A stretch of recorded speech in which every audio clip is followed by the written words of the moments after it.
பாவம் செய்தார்கள், முறுமுறுத்தார்கள். பரலோகத்தின் மன்னாவை அவர்களுக்கு அனுப்பினார். வனாந்திரத்தில் அத்தனை லட்சமான இஸ்ரவேல் ஜனங்களுக்கு கர்த்தர் வானத்தின் மன்னாவை அனுப்பினார். அறுக்கல, விதைக்கல, ஒன்றும் பண்ணல. வனாந்திரத்தில் வயல்வெளி எதுவுமே இல்லை. டெய்லி ஃப்ரீ ஆஃப் காஸ்ட் சாப்பிட்டாங்க. யோசித்து பாருங்க. They did not have to work. They did not have to go to a job. All they had to do was just praise God. அவங்க செய்ய வேண்டியதில் கர்த்தரை ஆராதிக்க வேண்டியது மட்டும்தான். ஐயா, டெய்லி காலையில் ஃபுட்டு ரெடியாக இருக்கும். ஐயா, கூட்டத்துக்கு வாசல்ல சாப்பிட்டு சும்மா இருந்தாங்களா? முறுமுறுத்தாங்க. ஆண்டவர் சொன்னார், அப்படியா, நான் காடையை உங்களுக்கு அனுப்புகிறேன். ஓ, காடை! என்னாகுமா 11:33 வாசிங்க. உங்களுக்கு தெரியும். ஒரு கீழ்காற்றை அனுப்பினாரு. அந்த கீழ்காற்றில் காடைகள் எல்லாம் வந்து விழுந்துச்சான். கொஞ்சம் யோசித்து பாருங்க. இவர்கள் என்ன இச்சித்தார்களோ கர்த்தர் அதை அனுப்பினார். சில பேருக்கு ஆண்டவர் வேண்டான்னு சொல்லுவார். சில பேருக்கு ஆண்டவர் சில காரியங்களை விலக்கி வைப்பார். இல்லை, எனக்கு அதுதான் வேணும்னு ஒத்த காலில் நிற்கிறவங்களுக்கு அவர்கள் இச்சித்ததை கொடுப்பார். ஆனால் என்ன நடந்தது கொஞ்சம் பார்க்கலாமா? காடை சூப்பராக முறுமுறு கொழு கொழுன்னு அந்த காடை பற்கள் நடுவில் இறைச்சி இருக்கும்போது வாயில இப்பதான் வச்சிருக்கிறாங்க. நல்லா இருக்குதுன்னு கடிச்சு சாப்பிடுவதற்கு முன்பாக கர்த்தருடைய கோபம் ஜனங்களுக்குள்ளே மூண்டது. வாதைகளால் வாதித்தார், பேரிட்டப்பட்டது. எத்தனை பேர் மடிஞ்சு விழுந்தாங்க தெரியுமா? அவங்க இச்சித்ததை கொடுத்தார். ஆனோ அவங்களுடைய சரீரத்தில் இளைப்பை அனுப்பினார். அவர் இச்சித்தது கிடைச்சது. வேண்டான்னு கர்த்தர் விளக்குனார்னா, இல்லை, எனக்கு அந்த பையனை தான் கல்யாணம் பண்ணுவேன், போ, கொடுப்பாரு. வேதனை அனுப்புவாரு. வாதம் வரும், பிள்ளை வியாதியில கிடக்கும். ஆண்டவர் சொன்னார், வேண்டான்னு சொன்னார். பத்சபால் வேண்டாம், மீறி கல்யாணம் பண்ணா, வாதிச்சாரு. பிள்ளை புழுபுழுத்து செத்துச்சு. ஐயோ, எவ்வளவு பயங்கரமான சாபம், எவ்வளவு பயங்கரமான ஆண்டவருடைய கோபாக்கம். பிசாசு பிள்ளை அடிக்கல, கர்த்தர் அடிச்சாரு. அடிக்கிறவராய் கர்த்தர் யெகோவா மகே சொல்லுவாரு, வைராக்கியம் பாராட்டுவாரு.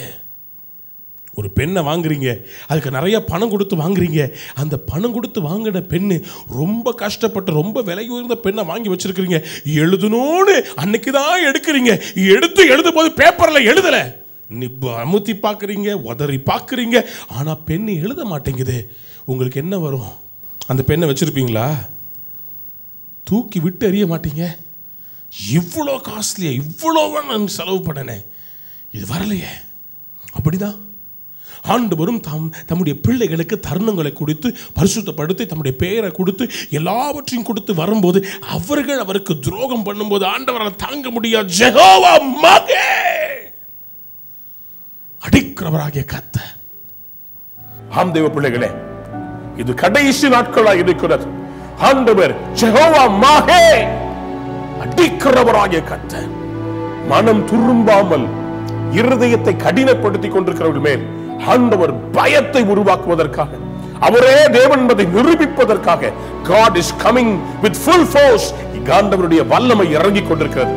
இந்தியாவை கர்த்தர் அசைக்க வேண்டுமானால், இந்தியாவில் கர்த்தர் தம்முடைய நாமத்தை உறுதிப்படுத்த வேண்டுமானால், அவர் யார் என்பதை, அவருடைய மகத்துவத்தை, அவருடைய வல்லமையை கர்த்தர் நிரூபிக்கும்படி அவர் கடந்து வந்து கொண்டிருக்கிறார்.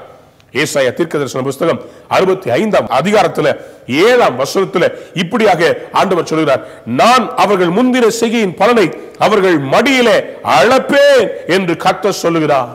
அவர் சொல்லுகிறார், அவருடைய செய்கையின் பலனை அவருடைய மடியில அளக்க போகிறேன். நான் எவ்வளவோ தடவை சுவிசேஷம் சொல்லிவிட்டேன். எத்தனையோ முறை என் ஜனங்கள் ரட்சிக்கப்படும்படி அவர்களுக்காக நான் திறப்பில் நின்ற, இப்பொழுதோ என் ஜனங்கள் எனக்கு செவி கொடுக்காமல் போகிறார்கள். இஸ்ரவேலர் கர்த்தருக்கு செவி கொடுக்காமல் போன போது அனைச்ச அதே கரம் அவர்களை அடித்து சிதறடித்தது. பல தேசங்களுக்குள்ள சிதறடிக்கப்பட்டார்கள். ஆண்டவரே என்று கதறின போது மறுபடியுமாய் கர்த்தர் அவர்களை எருசலேமுக்கு கொண்டு வந்தார். யார் நிமித்தமா தெரியுமா? ஊழியக்காரர்கள் நிமித்தமாய். ஊழியக்காரர்களை கர்த்தர், தம்முடைய பிள்ளைகளை கர்த்தர் காப்பாற்றுவார். ஏன் தெரியுமா? வேதம் சொல்வது ஏசாயா 26ஆம் அதிகாரத்தில் 1 3 வசனங்களை வாசித்து பாருங்கள். உம்மை உறுதியாய் பற்றி கொண்ட மனதை உடையவன் உம்மையே சார்ந்திருக்கிறபடியாலே நீ அவனை பூர்ண சமாதானத்துடன் காத்துக்கொள்வீர். ரட்சிப்பையே அதற்கு மதிலாக கர்த்தர் ஏற்படுத்தியிருக்கிறார். கர்த்தருக்கு பயந்தவர்களை சூழ கர்த்தர் பாளையம் இறங்கி அவரை விடுவிப்பார், அவர்களை பாதுகாப்பார். இரவிலே உண்டாகிற சங்காரத்துக்கு கர்த்தர் தம்முடைய பிள்ளைகளை பாதுகாப்பார். இன்றைக்கு உடைய குடும்பத்தை உடனடியாக கர்த்தருக்குள்ளே நடத்தி விடுங்க. ஒருவேளை ஞானஸ்நானம் எடுக்காமல் ஆண்டவருடைய பாவ மன்னிப்பை நிச்சயத்தை எடுக்காமல் பெற்றுக்கொள்ளாமல் இருப்பீர்கள் என்றால் உடனே மனம் திரும்புங்கள். The end is near. What will happen if you die today? இன்றைக்கு மரித்தால் நீ எங்கே இருப்பாய் சகோதரனே, சகோதரி எங்கே இருப்பாய்? பாவத்தில் வாழ்ந்து கொண்டிருக்காதே, உடனடியாக மனம் திரும்ப. நான் ஒரு சிறிய ஜெபத்தை ஏறெடுக்க போய் என் கூட சேர்ந்து இந்த ஜெபத்தை நீங்க ஏறெடுங்க. இன்றைக்கே கர்த்தரிடத்தில் உங்களுடைய இருதயத்தை ஒப்புக்கொடுங்க. சொல்லுங்க, இயேசுவே, சொல்லுங்க, இயேசுவே என் உள்ளத்துல வாரும், என் பாவங்களை மன்னியும். ஆண்டவரே, இன்று முதல் உம்மை என் சொந்த ரட்சகராக நான் ஏற்றுக்கொள்கிறேன். இப்பொழுதே உம்முடைய பிள்ளையாக நான் மாறிவிடுகிறேன்.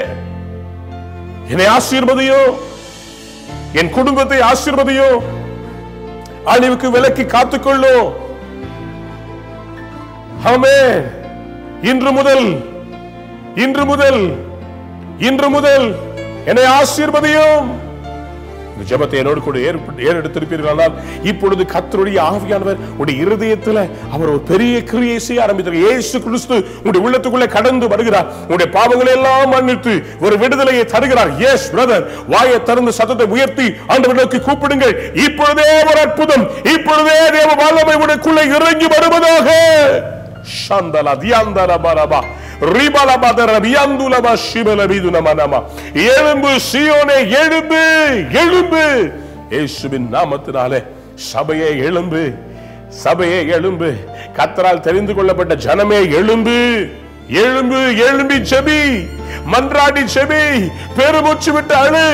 அழுகிற ஆத்து மக்களுக்காக பெருமூச்சு விட்டு அழுங்கள்.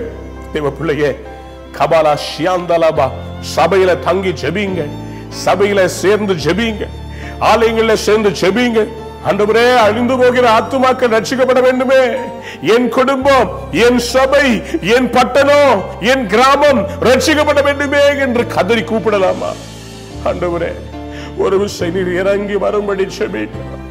ஆண்டவரே, உம்முடைய இரக்கத்துக்காக கெஞ்சுகிறோம் அப்பா. ஆண்டவரே, மட்டாய் தண்டியும் ஆண்டவரே.